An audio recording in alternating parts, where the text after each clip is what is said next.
불교 수행을 하는 정신과 의사 전현수입니다. 여러분들 만나게 뵙게 돼서 굉장히 반갑습니다. 오늘은 또 지난 시간에 이어서 이 불교 수행에 대한 이야기를 하는데 지난 시간에는 이제 불교 수행은 세 가지 길이 있다 그랬습니다. 이제 부처님께서 직접 수행은 이렇게 한다 하면서 단계적인 가르침을 6가지를 준 게 있고요.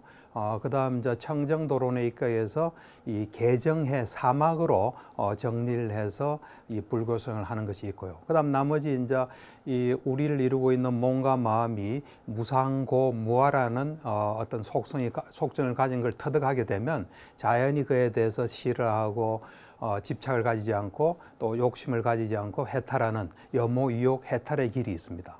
이제 이 세 가지 길에 가장 중심적인 역할을 하는 두 가지가 있어서 이번 시간에 그 한 가지를 하고 다음 시간에 이제 나머지 한 가지를 합니다.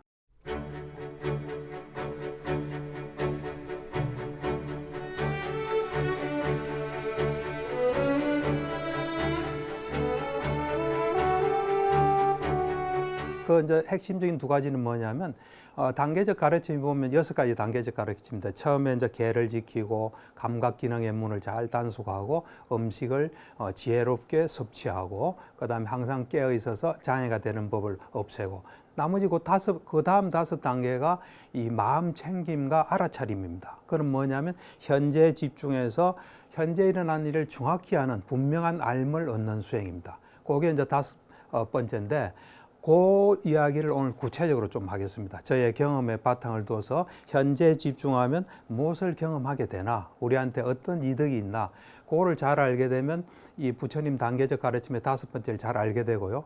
이제 그 다음에 이 맨 마지막 무상고 무아 여모유욕 해탈할 때 이 무상고 무아를 잘 알아야 그 다음 단계인 여모유욕 해탈이 일어나게 됩니다. 싫어하고 욕심을 떠나고 그래서 해탈하는. 그런데 무상고 무아를 현재 잘 집중해서 알아차리고 분명한 알을 얻으면 나름대로 무상고 무아를 얻을 수 있습니다. 그래서 오늘 이 현재에 집중함으로써 분명한 알을 얻는 수행이 불교 수행의 굉장히 중요한 부분을 차지하고 있습니다. 그리고 이걸 할 때 우리에게 굉장히 좋은 이득이 옵니다. 이제 다음 시간에 하게 되는 삼매를 얻어서 궁극적인 실제를 보고 그것들의 속성을 아는 수행인데 이것은 단계적 가르침의 마지막 단계가 선정을 얻는 겁니다. 이제 선정을 얻는 과정 또 얻고 난 뒤에 일어난 일을 이 다음 시간에 하는 걸 하면 충분히 알 수 있고요. 그다음 이제 개정의 사막에서도 정과 해 부분에 해당되고 그다음 이제 마지막 무상고 무아 여모유욕 해탈도 무상고 무아를 좀 더 근본적인 차원에서 보게 되기 때문에 여모유욕 해탈을 잘할 수 있는 점이 있기 때문에 이제 다음 시간에는 이제 삼매를 얻어서 궁극적인 실제를 보고 그것에 또 속성을 아는 수행인데 이번 시간에는 현재 집중함으로써 분명한 알을 얻는 수행입니다. 현재 집중은 요즘 마인드풀니스 마음 챙김에서 많이 알려져 있고 세계적으로 굉장히 많이 합니다. 그래서 이제 이 현재 집중을 우리가 잘 보면 이 불교 수행의 핵심이라고 볼 수 있습니다. 그러니까 그것이 빠지면 불교 수행은 성립이 안 된다고 볼 수 있습니다. 현재 일어나는 일에 충분히 집중하는 것, 이것이 이제 불교 수행의 핵심이고 모든 불교 수행은 그것이 다 들어 있습니다. 이제 이 현재 그러면 집중하지 않는 반대는 뭐냐? 그건 생각하는 겁니다. 생각을 통해서 우리는 과거와 미래로 가는 지금 자기 할 일을 놓치고 과거 미래로 가서 생각하는 어찌 보면 현재에 집중하는 것은 깨어 있는 겁니다. 이제 그에 비해서 우리가 이 생각을 하는 거 제가 볼 때는 사람들은 생각이 중독된 것 같아요. 오랫동안 생각하고 또 생각하는 걸 당연하다고 생각하는데 저는 뭐 별로 좋은 현상이라고 생각합니다. 이 생각은 어찌 보면 이 꿈을 꾸는 것과 같습니다. 이 과거 미래로 가는 꿈 속에 있는 것과 같고 현재의 집중은 거기서 깨어나는 거라고 볼 수 있습니다. 물론 뭐 살아가다 보면 우리가 또 미래도 계획하고 하는 것도 필요하겠지만 너무 지나치게 하는 건 좋지 않습니다. 그래서 오늘 제가 강의하는 이 현재 집중해서 현재 일어난 것을 분명히 알아차리는 이 수행은 이 모든 불교 수행의 근본이고 모든 불교 수행에 다 있다. 이걸 놓치면은 수행을 놓친다 이래 볼 수 있습니다. 그래서 이제 이 현재 집중에서 분명한 알을 얻는 수행을 하게 되면 사실은 이제 번뇌가 얼씬도 못하게 됩니다. 번뇌가 끼어들 틈이 없습니다. 그리고 앞으로 어떤 수행을 하든 그 수행에 튼튼한 기반이 됩니다. 이제 번뇌가 얼씬도 못하게 되면 어떤 결과가 오냐면 괴로움이 없어집니다. 사실 괴로움은 이 번뇌로부터 오기 때문에 현재에 계속 집중하다 보면 괴로움 없이 살 수 있는 길이 열립니다. 잘 보면 여러분들이 괴롭다는 것은 뭔가 이 과거와 미래로 갔기 때문에 괴로운 겁니다. 예를 들어서 과거를 간다는 것은 일어났던 일을 다시 생각하는 겁니다. 그럴 때 우리는 자칫하면 후회하기 쉽습니다. 또 화가 날 수 있어요.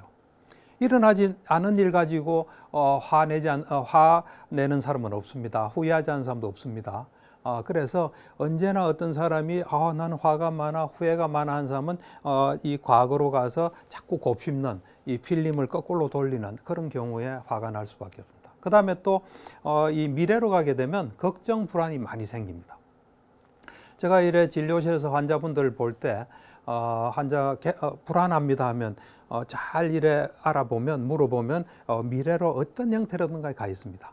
그때 미래는 아무도 모릅니다. 우리가 한 번도 가보지 않은 나라 모르듯이 그때 나는 모른다 하고 현재로 돌아오면은 불안이 많이 없어집니다. 그래서 이 현재 집중의 반대는 생각이라고 보시면 됩니다.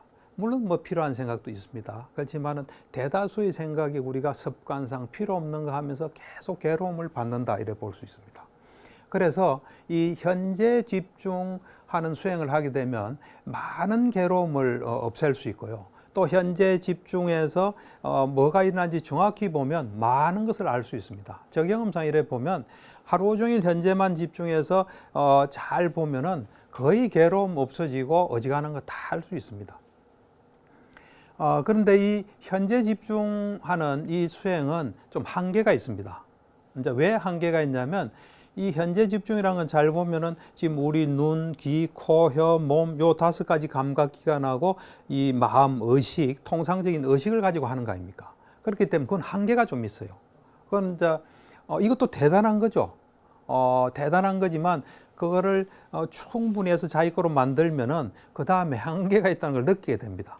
그러면 그 현재 집중하는 그 현재 집중에서 분명한 알을 수행한 요 토대 위에서 좀 더 이제 한계를 벗어날 수 있는 수행인데 그건 삼매를 얻는 겁니다. 이 삼매를 얻는 게 왜 중요하냐면 삼매를 얻으면은 육안으로 또 우리는 우리의 어떤 눈, 귀, 코, 혀, 몸 감각기관으로 알 수 없는 것을 알 수 있는 지혜의 눈이 생깁니다.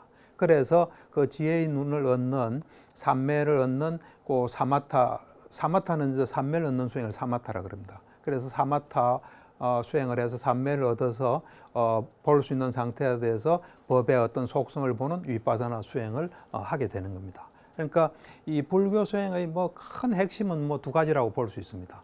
현재 집중해서 노력을 많이 해서 괴로움도 없고 번뇌도 없으면서 분명한 알을 얻는 우리가 어떤 존재라는 거 또 세상에서 일어나는 게 무엇이라는 걸 아는 그런 수행이 하나 있고 그다음에 그걸 토대로 해서 또 좀 더 세밀하고 미세한 걸 볼 수 있는 수행을 하는 그 길 2가지가 있습니다. 그래서 제가 이래 이제 오랫동안 수행도 하고 또 정신과 환자들 이래 보니까 이 현재 집중이야말로 정말 우리한테 필요한 것이라는 생각을 하게 됐습니다. 그래서 저는 뭐 이런 생각을 합니다. 현재 집중을 잘 하는 것은 우리가 세상에서 그 보물이 있지 않습니까? 다이아몬드. 보물을 항상 가지고 있는 거예요. 그에 비해서 생각하는 거 물론 부정적인 생각으로 좀 규정하겠습니다. 부정적인 생각을 하는 것은 어찌 보면은 쓰레기하고 비슷한 겁니다. 그래서 부정적인 생각은 쓰레기 줍고 다니는 넝마주의라고도 볼 수 있습니다. 그에 비해서 현재 집중해서 분명한 알을 얻는 것은 항상 내가 가진 보물을 잘 지키는 것과 같습니다. 그래서 이제 우리가 살아가면서 가장 이제 필요한 것이 현재 집중인데 왜 가장 필요한 것이냐면은 그 현재 집중을 하게 되면 이 유익한 마음 속에 있게 됩니다. 우리 마음은 2가지로 이루어집니다. 우리는 순간순간 마음이 일어납니다. 눈 떠서부터 잘 때까지 순간순간 마음이 일어나는데 마음은 크게 나누면 두 가지로 나눌 수 있습니다. 유익한 마음이 있고 해로운 마음이 있습니다. 유익한 마음을 일으키면 우리한테 굉장히 좋은 게 일어납니다. 해로운 마음을 일으키면 우리한테 안 좋은 게 일어나요.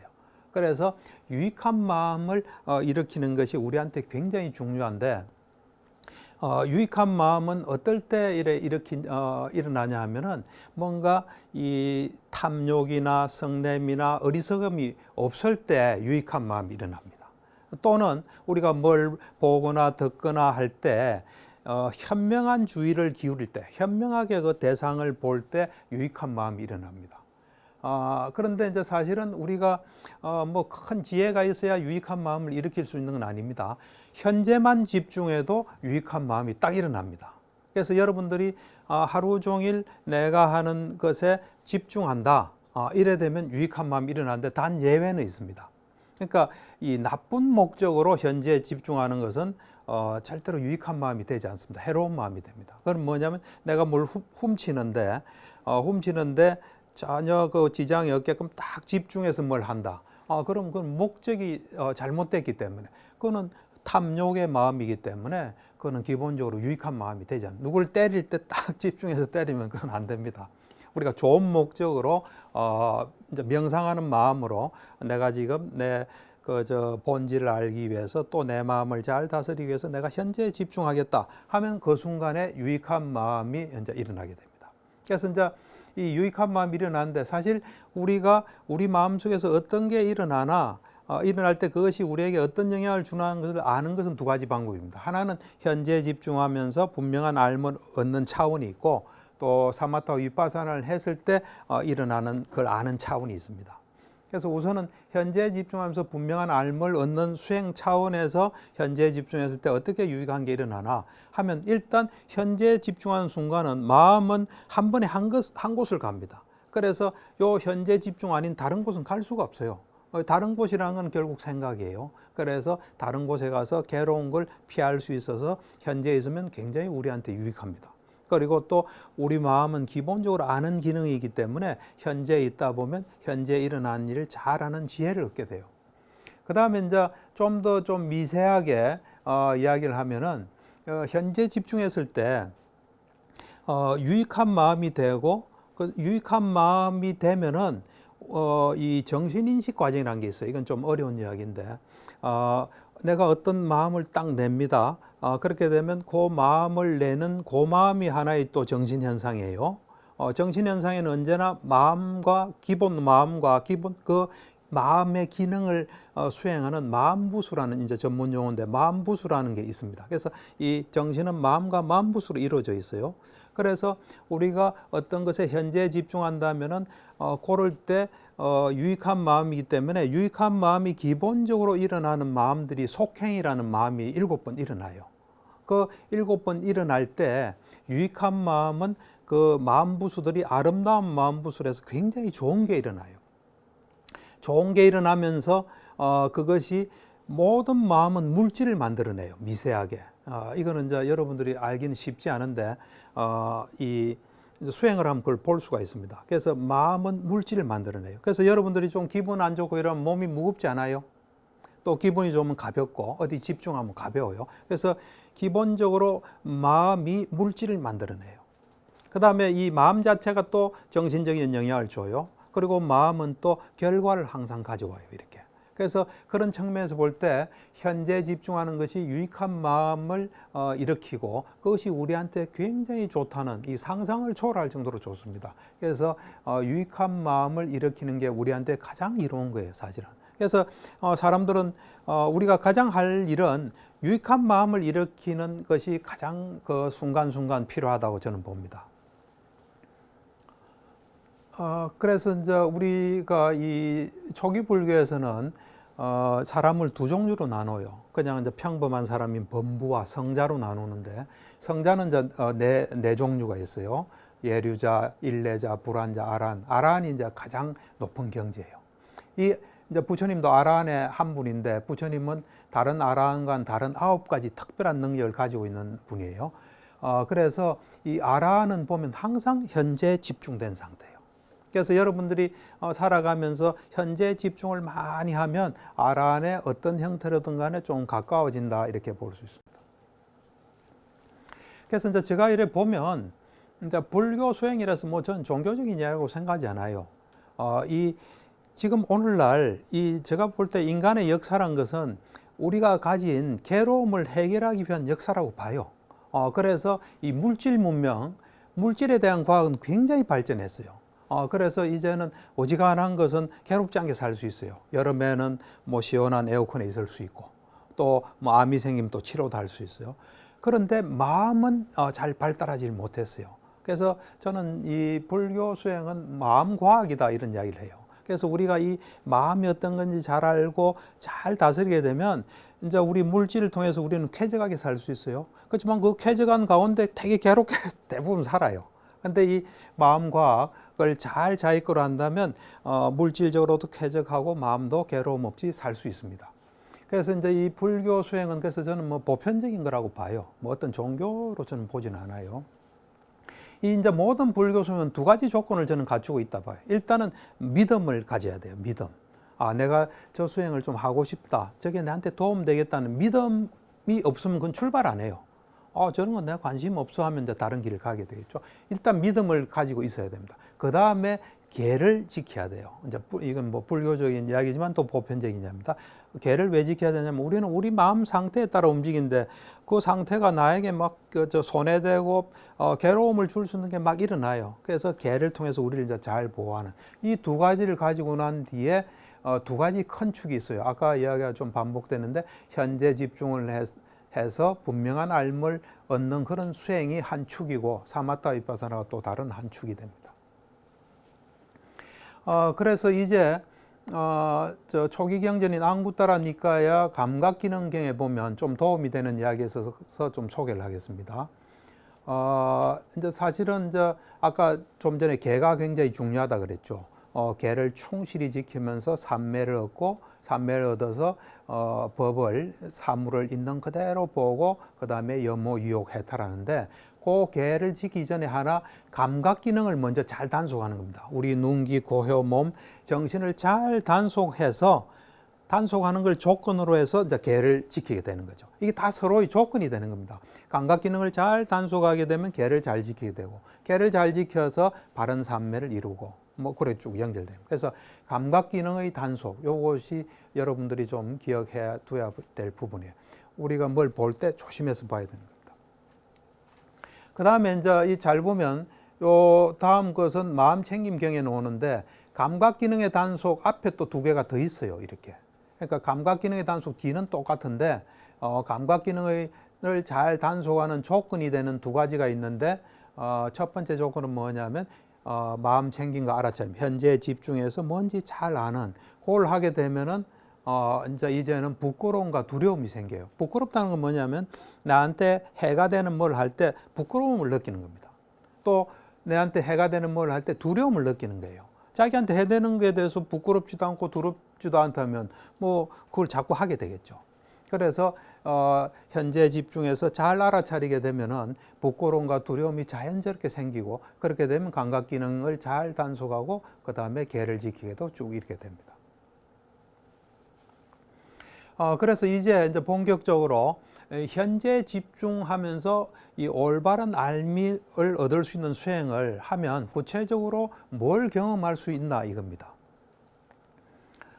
첫째로 우리는 사실은 안 보기 때문에 모르는 겁니다. 이제 과학자들은 봤기 때문에 아는 거예요. 저도 몸과 마음이 뭐 어떤 속는지 몰랐어요. 그러다가 2003년에 미얀마 명상센터에 가서 한 달간 계속 몸과 마음을 관찰하니까 몸이 이런 거고 마음이 이런 거구나 하면서 알게 된 게 무상고 무아예요. 우리한테 일어나는 현상은 전부 다 일어났다 사라져요. 영원히 계속되는 건 아무것도 없습니다. 괴로움도 있다 사라져요. 즐거움도 있다 사라져요. 방학도 시작하면 끝납니다. 모든 게 일어났다 사라져요. 무상합니다. 이 무상이라는 게 허무하다는 뜻이 아닙니다. 변한다는 뜻입니다. 변한다. 그래서 이 현재 집중해서 잘 보면 언제나 일어났다가 사라지는 무상을 알 수 있어요. 그리고 내 것이 일어났다 사라지는 것은 사실은 엄밀하게 보면 괴로움이에요. 요거에 대해서는 조금 더 이해하기가 그래 쉽지는 않습니다. 근데 이제 불교적인 순수로는 무상고 무아예요. 내 것이 사라지기 때문에 괴로운 거예요. 그리고 변하고 또 내 것이 사라지는 어떤 괴로움을 내가 전혀 눈꼽만큼도 통제할 수 없다는 거예요, 이게.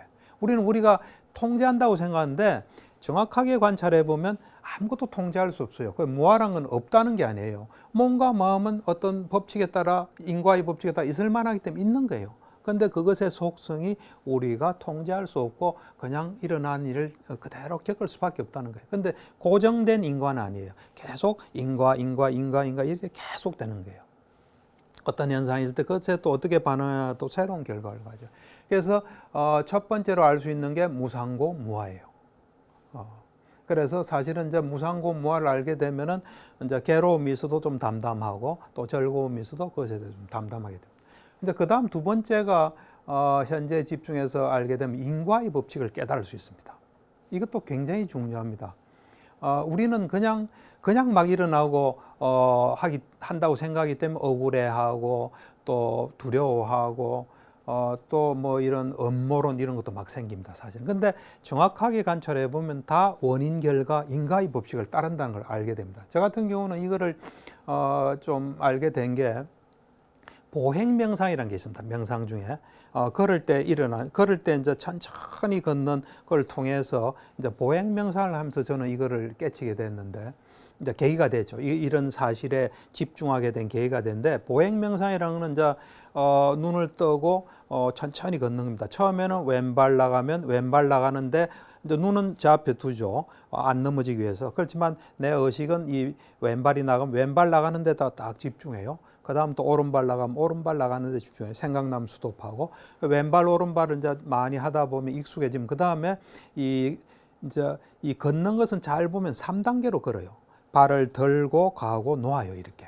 그래서 이 들고 가고 놓는 것을 또 집중하면서 계속 보면서 걸어요. 그러다가 이제 맨 마지막 단계로 걸을 때, 들 때 가만히 보면 들고자 하는 의도가 있기 때문에 드는 거예요. 의도 없이는 절대로 들릴 수 없어요.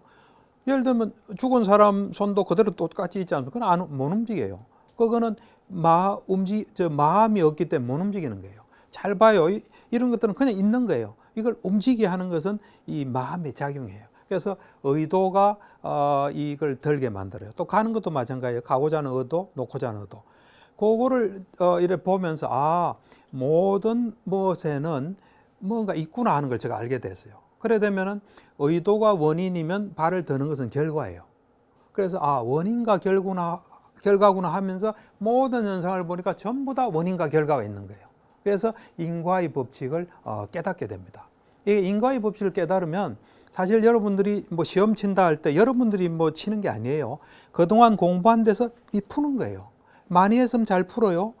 많이 안 했으면 못 풀어요. 어떤 사람은 실수했다는데 실수란 건 없습니다. 정확히 알면 절대로 틀릴 수가 없어요. 그만큼 할 수 있는 거예요. 그래서 이 인과의 법칙을 정확히 알게 되면 이제 수식어가 다 떨어집니다. 오늘 내가 뭘 잘해야지, 오늘 못하면 안 되는데, 잘했다, 못했다. 그거 없어집니다. 된 만큼 일어나는 거예요. 우리가 정말 좋은 결과가 오려면 좋은 결과가 올 수 있는 뭘 해야 돼요. 그렇지 않고 우리 생각으로 되는 건 아무것도 없습니다. 그래서 이 인과의 법칙을 아는 것도 일어나게 됩니다. 이제 그 다음에 이제 중요한 것인데 이건 조금 자세히 좀 이야기하겠습니다. 제가 아까 그랬죠. 이 현재 집중을 하다 보면 거기서 일어난 현상을 잘 알 수 있다 그랬죠. 그래서 우리가 이제 수행이라는 거는 이제 보통은 수행체에서 가면은 형식을 갖추어서 하는 수행이 좌선과 보행 명상이에요. 앉아서 이제 고요히 숨 들어가고 나가고 하는 걸 보는 것과 이제 보행 명상 하는 이것은 이제 그 메디테이션 홀에서 하는 거예요. 그다음 나와서 이제 뭐 밥도 먹고 이런 일상생활 할 때 하는 건 일상생활 명상이라 그래요. 이제 그 명상홀에서 좌선 보행 명상하면서 또 일상생활 하면서 계속 몸과 마음을 관찰하는 거예요. 그래 해보면은 몸과 마음의 속성을 알 수 있어요. 몸이 어떤 거고 마음이 어떤 거고 몸과 마음의 관계 이걸 알 수 있어요. 이거를 알면은 많은 괴로움을 없앨 수 있어요. 첫 번째 이 몸의 속성을 이제 우선 좀 설명하면 몸을 잘 관찰해 보면은 몸은 뭐 여러 가지로 설명할 수 있겠지만 제가 볼 때는 두 가지로 설명할 수 있어요. 하나는 살아있는 사람의 몸에는 조건에 따라서 생명 활동이 왕성히 일어나요. 왕성히. 상상을 초월할 정도의 생명 활동이 일어나요. 우리가 볼 수 있는 공장에서 일어나는 건 차원이 다른 게 일어나요. 내가 그 의대 다닐 때 생리학 시간이 있어요. 그럼 이제 우리 몸에 일어나는 생리, 그 세포에서 뭐 이런 움직임 같은 거 다 배우는데 깜짝 놀란 게 제가 의대 다니면서 그 조그마한 세포에서 우리한테 필요한 전해질 있죠. 그것을 각각을 움직이는 채널들이 다 있어요. 칼슘이면 칼슘 채널, 뭐 포타슘 같은 포타슘 채널. 우리 이 몸이라는 건 상상을 초월해요. 그래서 이 조건에 따라서 생명 활동이 왕성히 일어나고 있어요. 근데 그 생명 활동의 속성은 중립적이에요. 좋은 것도 나쁜 것도 아니에요. 마치 이 자연현상처럼 오늘은 비가 오지 않습니까? 비가 올 만한 조건이 됐기 때문에 비가 오는 거예요. 그게 나중에 이제 부정적, 긍정적으로 바뀌어요, 뭔가에 의해서. 그 다음에 이제 몸의 중요한 속성은 몸은 자루처럼 그냥 가만히 있는 거예요. 이게 외부적으로는. 내부적으로는 생명 활동을 엄청 하면서 외부적으로는 그냥 가만히 있는 거예요. 자루가 그냥 움직입니까? 누가 들어서 놔야 움직이잖아요. 그것처럼 가만히 있는 거예요. 요런 몸은 요 두 가지 속성을, 중요한 속성을 가지고 있어요. 그에 대해서 마음이 이 중요한 속성에 대해서 작용을 해요. 첫 번째 이 생명 현상에 대해서는, 생명 활동에 대해서는 반응을 해요. 반응은 세 가지가 있어요. 긍정적인 반응, 부정적인 반응, 중립적 반응이 있어요. 예를 하나 들게요. 우리가 배가 고프다는 것은 생명 활동이에요. 배가 고프다. 근데 배고플 때 먹을 게 없으면 어떤 사람 화내는 사람도 있어요. 그러니까 그런 사람 옆에 있으면 불안하죠. 빨리 뭘 먹여야 되니까. 그러니까 어떤 사람 딱 시간 정해놓고 그 시간에만 먹는 사람이 있더라고요. 그 시간 못 먹으면 막 짜증내요. 어쨌든 이 생명 현상인 그 배고픔에 대해서 왜 내가 배고픈데 먹을 수 없어 하는 부정적인 반응을 일으키면 기분이 나쁜 겁니다. 근데 이 배고픔이라는 생명 현상에 대해서 내가 참 소화가 잘 되구나. 지금 못 먹어도 나중에 먹으면 더 맛있겠구나. 그러면 기분이 좋은 거죠. 또 그리고는 나한테 뭐 지금 그런 현상이 있구나 하고 중립적으로 반응하면 좀 담담하겠죠. 그래서 사람들은 착각해요. 생명현상 자체가 우리한테 영향을 주는 줄 아는데 그 사이에 뭐가 하나 있습니다. 우리의 반응이라는 걸 거치게 돼 있어요. 그러니까 여기서 몸과 마음이 관계예요. 그 다음 두 번째는 이 몸은 자루처럼 가만히 있다 그러죠. 그걸 움직이는 게 마음이에요. 이게 마음의 의도가, 정신이 그걸 움직이는 겁니다. 자, 그렇게 본다면 몸이 중요합니까? 마음이 중요합니까? 마음이 중요해요. 그래서 사실은 몸이 중요하다는 사람은 조금 잘 모르는 사람이에요. 마음이 중요해요. 근데 그러면 이 중요한 마음은 또 어떤 속성을 가졌나? 이래 볼 때 이제 명상을 해보면은, 수행을 해보면은 이 마음의 속성이 두 가지 있다는 걸 알게 돼요.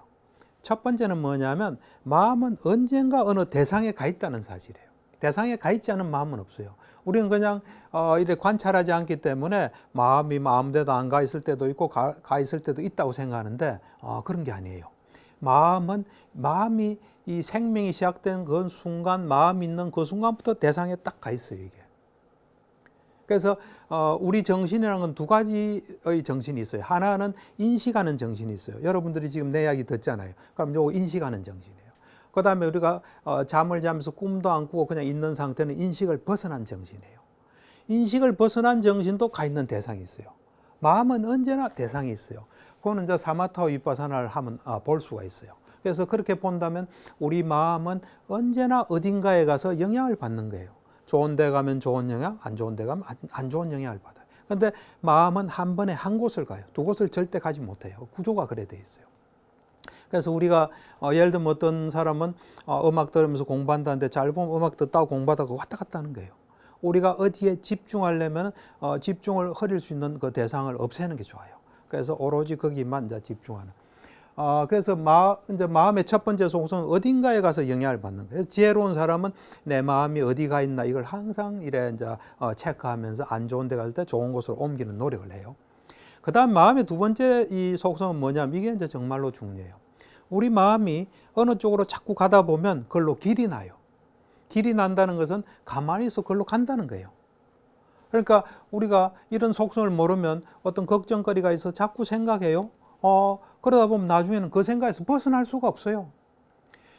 내한테 찾아오는 환자 중에 강박증 환자가 있어요. 이 강박증 환자의 특징이 뭐냐면 그 생각을 안 하고 싶어도 안 할 수가 없어요. 계속 흘러가는 거예요. 그 사람들을 가만히 보면 살아오면서 어느 순간에 어려운 일이 생겼어요. 불안하고 힘들고 뭐 찝찝한 일이 생겼을 때 그거를 완벽하게 해결하려고 대책적으로 계속 생각을 한 몇 달, 몇 년 하고 나면요. 그 다음은 그냥 가는 거예요. 치료라는 건 이제 다른 데로 가게 하는 이 방법을 쓰는 게 치료예요. 그래서 마음의 속성은 한 번에 한 곳을 가서 영향을 받고 두 번째는 어느 쪽으로 자꾸 가면 길이 난다는 거예요. 그래서 우리는 좋은 쪽으로 가야 돼요. 좋은 쪽으로 가야 우리는 편안하고 행복하고 정신이 건강할 수 있어요. 나쁜 쪽으로 가면 이 괴롭고 불행하고 정신이 불건강해질 수 있어요. 근데 이제 정말 본질적으로 정확히 보면 좋은 곳은 현재예요, 현재. 전부 다 이야기 일치하는 거예요. 잘 보면 현재고 안 좋은 것은 과거와 미래예요. 그래서 생각이 나면 머리에 불이 붙었다 생각하고 탁 끄고 현재로 오는 게 제일 좋습니다. 그래서 이제 이런 걸 잘 알게 되면 이 마음의 속성을 잘 알게 되면 우리가 이제 일으키는 정신작용, 우리는 우리 머릿속에 든 것에 영향을 받아요. 그래서 이 정신작용인 생각, 의지, 감정의 속성을 잘 알게 돼요. 이 생각이나 의지, 감정은 사람들은 관찰 안 하면 그 자기가 하는 줄 알아요. 생각도 내가 하는 줄 아는데 그게 아니에요. 조건이 되면 올라오는 거예요. 생각도 그렇고 의지도 그렇고 감정도 그래요. 그렇게 올라왔을 때 올라온다는 결과예요. 어떤 조건에 영향을 받아서 올라왔어요. 그것에 대해서 어떻게 반응하느냐가 또 새로운 결과를 가져와요. 이게 그러니까 중요한 게 뭐냐면 내가 아침에 일어났어요. 우울해요. 그럼 내가 볼 때는 우울할 만한 조건이 딱 돼 있는 거예요. 그럴 때 하루를 어떻게 보내지 하면 그게 또 새로운 결과가 돼요. 내가 왜 이렇게 됐나? 누구 때문이야? 이래 되면 계속 문제가 생겨요. 이제 지혜로운 사람은 이래 보겠죠. 내가 지금 우울할 만한 그런 뭐 여러 가지 상태가 됐구나. 하지만 또 내가 내 할 일 하고 좀 현재에 집중하자 하면 그 순간에 또 큰 변화가 바로 옵니다. 그러니까 우리가 우리 자신을 정확히 알면 살아가는데 큰 도움이 될 수 있습니다. 이제 그 다음에 이 현재 집중을 하게 되면 집중력이 굉장히 높아져요. 집중력이. 자꾸 생각하면 집중력은 떨어질 수밖에 없어요. 왜냐하면 생각하는 사람이 한 생각만 골똘히 하잖아요. 이 생각했다, 저 생각했다. 계속 이래 대상이 막 이래 바뀌기 때문에 이 집중력이 약해요. 우리가 예를 들면 이 낙수물이 똑똑 떨어져서 떨어지다가 바람이 불어 여기 하면 떨어지고 또 여기 떨어지고 이러면 뚫을 수가 없잖아요. 똑똑해서 떨어지면은 이 낙수물 하나하나는 큰 힘이 아니지만 계속해서 떨어지게 하면 뚫을 수가 있잖아요. 이 마찬가지예요. 우리 정신도 현재에 집중하게 되면 현재에 딱 집중이 되기 때문에 집중력이 굉장히 높아집니다. 집중력이 높아지면 뭘 본 거를 잊어버리지 않게 돼요. 어떤 사람 보고 어제 무슨 일이 있었습니까? 잘 모르겠어요 하는 사람 생각 많은 사람이에요. 그냥 딱 있는 일에 계속 집중하면 쫙 기억이 날 수 있습니다. 그래서 내가 이래 보면 마음이 자꾸 여기저기 가면 마음이 약해져요. 마음이 한 곳에 딱 특히 현재 유익한 마음인 그 현재에 있게 되면 마음이 굉장히 강해지고 상상을 초월하는 힘이 여기서 나옵니다. 그래서 우리가 요즘 멘탈 이래 이야기하는데 그 멘탈을 강화시키는 가장 간단한 방법이 현재 집중이에요. 내가 볼 때는 이거 돈으로 환산하면 엄청난 돈이에요. 예를 들어서 현재 집중을 해서 우리가 이 멘탈이 강해지면 예를 들어 200만 원 월급 받고도 잘 살 수 있어요. 왜냐하면 이 멘탈이 한 500만 원 역할을 해요. 근데 500만 원 받아도 멘탈이 약하면 괴롭게 살 수밖에 없어요. 그러니까 우리가 정말 뭐가 중요한지를 좀 잘 알고 해야 될 것 같아요. 그래서 현재에 집중하게 되면 강력한 힘이 나오게 됩니다. 그리고 이제 현재에 집중한다는 것은 언제나 뭔가 일을 하는 상태라 보면 돼요. 그 반대인 생각은 일을 하지 않는 거예요. 예를 들어서 우리가 시험이 있다. 그럼 계획 세우는 것은 실제로 공부하는 건 아니잖아요. 그렇잖아요. 미래로 마음이 가서 요렇게 해야지, 요렇게 해야지. 그러니까 축적되는 게 하나도 없습니다. 근데 현재에 집중하게 되면 그 시간이 계속 축적이 되는 거예요. 그래서 뭔가 성과가 있게 됩니다. 그 다음에 이제 현재에 있게 되면은 여러 가지 인상이 좋아질 수밖에 없는 그런 상태가 돼 있어요. 그거는 이제 뭐 시간이 없기 때문에 자세히 이야기를 못 하겠는데 자신감도 많아지고 몸도 가벼워지고 부드러워지고 뭘 할 수 있는 충분한 상태가 되고 자신감도 생기기 때문에 믿음도 굳건하고 이러기 때문에 자연적으로 사람들은 그런 인상을 받을 수밖에 없어요. 그 다음에 잠도 잘 자게 됩니다. 잠 못 자는 사람 보면 하여튼 뭐 이래 걱정거리 있는 사람들, 화난 사람 잘 못 잡니다. 현재에 집중하게 되면 스위치가 탁 빨리 떨어져서 잠을 잘 잘 수 있습니다. 그리고 뭐 당연히 성공하겠죠. 또 인간관계가 좋아집니다. 현재에 집중한 사람은 현재 일어난 일을 잘 보기 때문에 사람을 봐도 마찬가지예요. 그 사람을 볼 때 저 사람이 지금 어떤 마음 상태인지, 어떤 걸 좋아하는지, 어떤 걸 싫어하는지, 내가 이야기하는데 재미없어 한다든지, 또 흥미있어 한다든지. 재미없는 이야기는 빨리 끝내는 게 좋아요. 또 흥미있는 이야기는 좀 더 할 수 있고 해서 지금 이 눈앞에 벌어지는 것에 그걸 잘 보고 있기 때문에 인간관계도 좋아질 수밖에 없어요. 그러니까 어떤 사람 자기 생각으로 사는 사람이 있어요. 어떤 사람 회사 취직하면 그냥 회사가 어떻게 돌아가는지 잘 보고 그에 맞게 해야 되는데 자기 생각으로 뭐 중요한 거 한데 회사가 볼 땐 중요하지 않은 일을 할 수 있어요. 그럼 그 사람 좀 골치 아픈 사람이 되는 겁니다.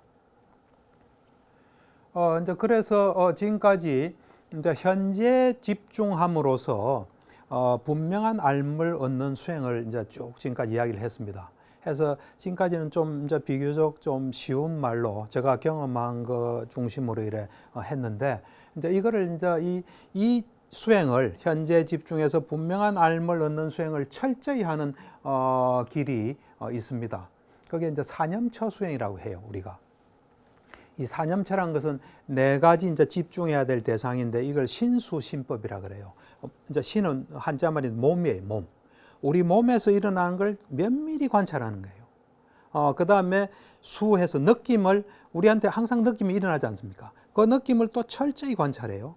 그 다음에 심, 마음을 또 철저히 관찰해요. 그 다음에 우리한테 일어나는 어떤 현상, 또 우리가 터득해야 될 것, 이것들이 어떤 상태인지를 이제 잘 체크하는 그런 수행이 사념처 수행이에요. 이 사념처 수행은 이제 이 초기 경전에 뭐 여러 군데서 산발적으로 나오는데 사념처 수행에 대해서 완벽하게 아주 완결판으로 부처님께서 설해 놓으신 게 대념처경이에요. 대념처경. 그래서 제가 이제 많은 그 초기 경전을 읽었는데 그 중에서 이 사념처 수행이 들어있는 대념처경이 가장 중요해요. 제가 볼 때는. 그래서 불교에 좀 관심이 있으신 분은 매일같이 대념처경을 읽으시면 그게 한 50분 정도 걸리거든요. 읽으면은 점점 우리가 읽다 보면 거기 익숙해지고 또 그걸 우리가 실천하게 돼요. 읽는 것만으로도 우리한테 큰 변화가 와요. 그래서 이제 저 경우는 진료실에서 이제 그 환자분들한테 이 대념처경 소개해 줘서 그걸 읽는 사람들을 보면 조금 변화가 와요. 그래서 이제 이 대념처경은 굉장히 특별한 경이에요. 그 대념처경의 시작이 이제 부처님께서 보통 경전 설할 때 보면 뭐 여러 형태가 있는데 그 중에 하나가 비구들 이래 불러요. 비구들이 이리 오라. 그래. 비구는 이제 스님들 말하죠. 오라 해서 말씀을 하세요. 이 대념처경이 어떤 이야기냐면 이 길은 유일한 길이다. 이 도는 유일한 길이다. 중생들의 청정을 위하고 중생들이 가진 슬픔, 비탄, 정신적 괴로움, 신체적인 괴로움 다 없애게 하고 올바른 방법을 터득하게 하고 열반을 이루게 해준다. 한다. 그것은 네 가지 이 마음 챙김 수행이다. 그래 이야기해요. 그래서 그 네 가지 마음 수행은 구체적으로 말하면 몸에서 몸을 잘 관찰한다는 거예요. 몸에서 몸을. 그러니까 이 세상에 대한 그 어떤 욕심과 싫어하는 마음을 버리고 몸에서 몸을 잘 관찰한다. 아주 부지런히 근면하게 알아차리면서 마음 챙김하면서 관찰한다 이래요. 그 다음에 이제 느낌도 그렇게 하고 마음도 그렇게 하고 법도 그렇게 한다 하면서 아주 자세히 말씀하세요. 이제 이 몸에 대해서는 우리 몸이라는 게 가만히 앉아 있으면 숨 쉴 거 아닙니까? 이 숨 쉬는 거를 네 단계로 이제 관찰하는 걸 이야기를 해요. 그다음 우리가 걸으면 뭐 걷거나 서거나 앉거나 누울 거 아니에요. 그럼 그걸 또 면밀히 알아차리게 하고 그다음에 또 우리가 무슨 행동을 하든 간에 그걸 알아차리고 그다음 우리가 잘 보면 이게 몸이 32가지 부분으로 구성되어 있어요. 이제 쭉에 32가지 머리털, 몸털에서 있어요. 그걸 또 잘 이래 이제 보게 하고 그다음에 이제 우리가 지수화풍이라는 4대로 구성이 되어 있어요. 우리 몸은 잘 보면 하고 그다음에 이제 우리 몸이란 거는 결국은 이제 죽어서 뭐 시체가 되겠죠. 이제 처음엔 부풀어 오르고 검풀어지고 뭐 이래가 나중에 백골이 되고 요 몸에 대해서 있을 수 있는 건 다 이야기를 해요. 그러면서 그거를 항상 잘 관찰해라 그 이야기예요. 그다음 이제 느낌에 대해서는 느낌은 즐거운 느낌, 괴로운 느낌, 괴롭기도 즐겁지도 않은 느낌이 있어요. 그것에 대해서 두 가지로 세속적인 거, 이제 출가자적인 거, 요걸 가지고 해요. 그다음 마음은 뭐 탐진치, 욕심과 성냄과 어리석음이 있는 거 없는 거. 그다음에 해태와 온침이 있는 거, 또 산매든 거, 해탈한 거, 어떤 마음이든지 자기 마음을 계속 이래 보게끔 하는. 이제 이 그 마지막 법은 이제 두 종류가 있어요. 우리가 어떤 상태에 있다는 거, 그 다음에 또 우리가 터득해야 될 어떤 좋은 어떤 법, 요것에 대한 이야기인데 처음으로 보면 이제 우리가 5가지 장애란 게 있습니다. 감각적 욕망, 악의, 해태와 혼심, 들뜸과 후회, 그다음 의심이란 요 장애가 있는지 없는지 보는 거예요. 또 없으면 없고 없다가 어떻게 해서 일어나고 일어난 걸 어떻게 없애고 또 어떻게 하면 완전히 없앨 수 있나 이런 걸 딱 보는 거예요. 그 다음에 이제 우리는 오온으로 구성되어 있어요. 색수상 행식이라 해서 이제 정신과 물질로 이루어져 있는데 그것들이 요거는 세곤이다. 또 그다음 이것이 세곤의 일어남이다, 사라짐이다. 그걸 잘 보는 거예요. 그다음 우리가 이제 안이비설신이라 해서 6감각기관으로 이루어져 있는데 그 눈을 예를 들면 눈이 있고 눈의 대상인 색이 있고 그것을 그 조건으로 해서 족쇄가 딱 생긴다. 그 족쇄가 또 어떻게 일어났다 사라진다. 그러면 그걸 없애려면 어떻게 해야 된다. 그거 구체적으로 있어요. 이제 그 다음에 불교에서 터득해야 될 게 칠각지라는 게 있습니다. 칠각질에서 7가지 깨달음의 요소가 있는데 그것들이 있으면 있다, 없으면 없다, 없는 걸 어떻게 일으키고 그걸 완전히 어떻게 내 거로 만든가. 그 다음에 이제 사성제에 대한 이야기, 고진멸도. 그걸 하면서 이제 맨 마지막으로 보장을 해주세요. 이것을 7년 동안 하게 되면 아라한이나 좀 부족한 게 있으면 불환자가 된다. 뭐 7년까지 안 해도 6년, 5년, 4년에서 일주일까지 이야기를 해요. 뭐 기본 최소 시간이 일주일은 필요하다고 생각하신 것 같아요. 그래서 어쨌든 이렇게 중요한 저 부처님 말씀 대념책에 있는 수행대로 하게 되면 오늘 이야기하는 현재 집중과 분명한 알을 얻는 수행이 완성이 됩니다. 그래서 좀 관심 있으면 이렇게 할 수 있어요. 그다음 이 사념처 수행은 부처님의 유언이라고 볼 수 있습니다. 대반열방경이라고 부처님께서 돌아가시기까지 한 3개월간의 행적을 기록한 게 대반열방경인데 거기 보면 부처님께서 이런 말씀하세요. 남한테 의지하지 말고 나 자신한테 의지해라. 누가 말한다고 믿고 하니까 너가 실천해서 경험하라는 거죠. 그 다음에 법에 의지하고 다른 것에 의지하지 마라. 그걸 우리 이제 한자말로는 자등명, 법등명이라 해요. 그러면서 부처님께서 그럼 어떻게 자등명, 법등명 하느냐? 그것은 사념체에 의해서 해라. 이런 이야기를 하세요. 그리고 이제 언제나 사념체는 우리가 거주할 수 있는 안전한 영역이에요. 그래서 오늘 이 불교 수행의 불교 수행 하나인데 굉장히 중요한 현재 집중함으로써 분명한 알을 얻는 수행에 대해서 이제 저의 경험을 토대로 해서 이야기를 했습니다. 경청해 주셔서 감사합니다.